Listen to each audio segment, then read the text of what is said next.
Hi friends, ఈరోజు నేను చేసే రెసిపీ వచ్చేసరికి నెల్లూరు చేపల పులుసు. మీలో ఎంతమందికి ఇష్టం ఈ నెల్లూరు చేపల పులుసు అంటే? నోటికి ఎంతో రుచిగా కమ్మగా ఉండే ఈ నెల్లూరు చేపల పులుసు నా స్టైల్లో ఎలా చేస్తానో మీకు చూపిస్తాను. మీరు కూడా నచ్చితే ట్రై చేయండి. ముందుగా మేము 1 కేజీ చేపను తీసుకున్నాము. ఆ చేప పేరు వచ్చేసరికి బంగారు తీగ. చిన్న ముక్కలుగా కట్ చేసుకుని ఈ ముక్కలన్నిటిని నీట్గా వాష్ చేసుకుని తర్వాత వెడల్పాటి పాత్రలో ఈ ముక్కలన్నిటిని అమర్చుకోవాలి.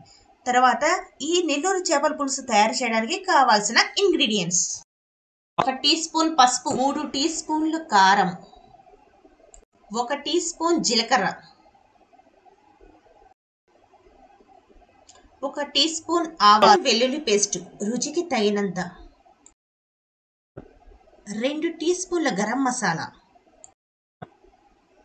5 పచ్చిమిర్చి, 2 బెండకాయలు, 2 పెద్దవి ఆనియన్స్, 2 పేస్ట్ చేసుకున్న టమోటాలు,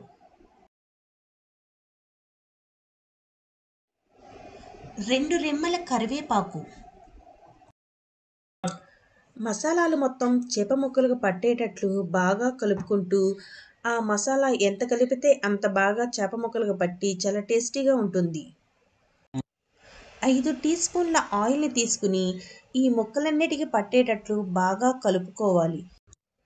నిమ్మకాయ సైజ్ అంత చింతపండుని తీసుకుని 1 గ్లాస్ వాటర్లో నానబెట్టుకుని ఆ రసాన్ని చేప ముక్కలకు పట్టేటట్లు బాగా కలుపుకోవాలి. 1 teaspoon kasturi methi. Stove on చేసుకుని చేపల పులుసుని స్టవ్ మీద పెట్టుకోవాలి. ఇప్పుడు ఆవిరి బయటకు పోకుండా మూత పెట్టుకోవాలి.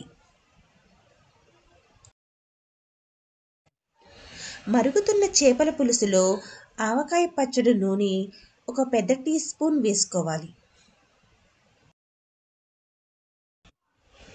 మధ్య మధ్యలో చేపల పులుసు ముక్క వేరకుండా తిప్పుకుంటూ ఉండాలి.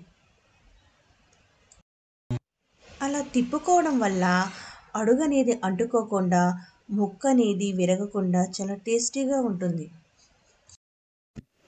చేపల పులుసు ఉడికిన తర్వాత ఒక ప్లేట్లోకి తీసుకుని ఎంతో రుచికరమైన ఈ చేపల పులుసును రోటీస్లో కానీ రైస్లో కానీ వేసుకుంటే చాలా రుచిగా ఉంటుంది.